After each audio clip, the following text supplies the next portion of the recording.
Étudier tout en étant confiné, c'est la dure réalité vécue par les 25 000 étudiants de Cergy depuis plus d'1 an maintenant. Autorisés à se rendre une seule fois par semaine à la fac, les étudiants passent le plus clair de leur temps chez eux, une souffrance pour certains. Le premier confinement, ça allait encore, parce que tout était nouveau, on ne connaissait pas la chose. Et par contre, le deuxième confinement, je l'ai très mal vécu. J'ai pensé arrêter mes études il y a de ça 3 mois. Parce que j'avais beaucoup de mal à suivre les cours, j'avais plus du tout de motivation. Au bout d'un moment, j'ai même carrément foiré plusieurs épreuves à cause de ça, parce que j'arrivais plus du tout à bosser et tout, et c'était très compliqué de maintenir un rythme, on va dire. Et pour détecter ce mal-être, qui de mieux placé que les étudiants eux-mêmes?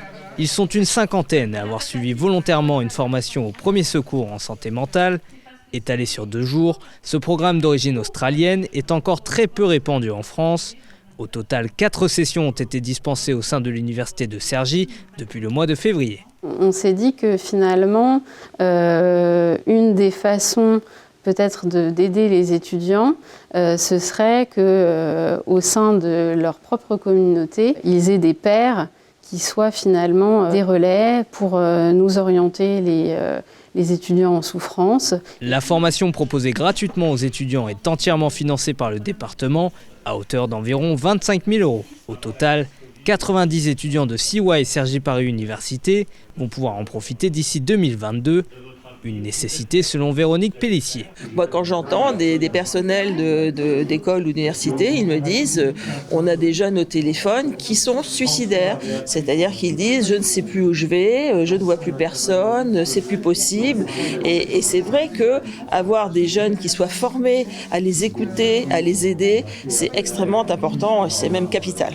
Fraîchement diplômé, Paul Adrien, 21 ans, est désormais plus attentif aux signes avant-coureurs. L'étudiant en 3e année de droit a appris à dérouler un plan d'action en 5 étapes, intitulé Aérer pour approcher, écouter, réconforter, encourager et renseigner. Bien sûr, je ne vais pas repérer à quelqu'un qui marche si oui ou non il est atteint de troubles psychiques, mais c'est sûr que maintenant je me sens capable, en une discussion à peu près normale, de sentir si une personne va se renfermer sur elle vis-à-vis d'un trouble, ou de savoir si au contraire tout va bien.